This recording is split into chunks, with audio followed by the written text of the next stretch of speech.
Во Вашингтон, ден на отварањето на JF Books. Овде нема недостиг на клиенти. Некои се стари обожаватели, други едноставно љубопитни за оваа контроверзна книжарница, позната по своите избори за политика и семинари во минатиот живот во Шангај. Доаѓа по долго време, вели собственикот Юми Ао.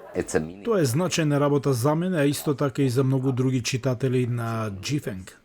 Тогаш, позната како книжарницата Джефинг, основана е во Шангај во 1997 година.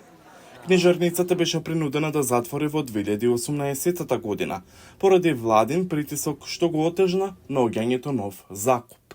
Пресилното затворање ја нагласува пошироката контрола на слободата на изразување од страна на кинеската влада, вели експертката за човекови права Софи Ричардсон. Партијата го прави она што партијата знае да го направи, а тоа е да ги прати луѓето во екзил, да ги прати во затвор, да затвори книжарници.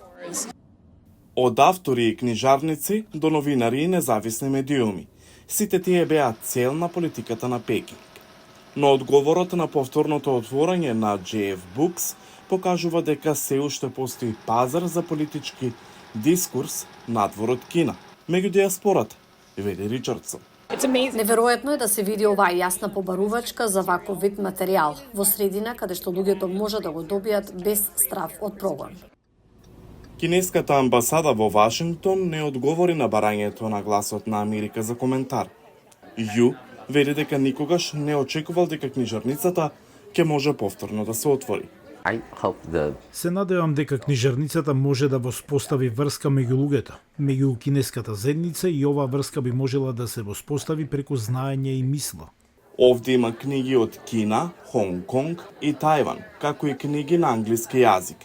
За да се спомене историјата на книжарницата, еден агол од неа во Вашингтон содржи проштални пораки од поранешни клиенти од Шангај.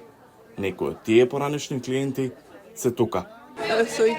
Добро е повторно што се отвори и навистина се надевам дека ќе може да го претворат ова место во размислување за нас, кинезите во САД.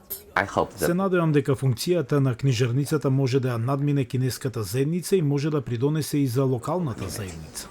Да станете главен столб преку организирање редовни настани за потикнување на видовите дискусии што Пекинг ги задушува во Кина.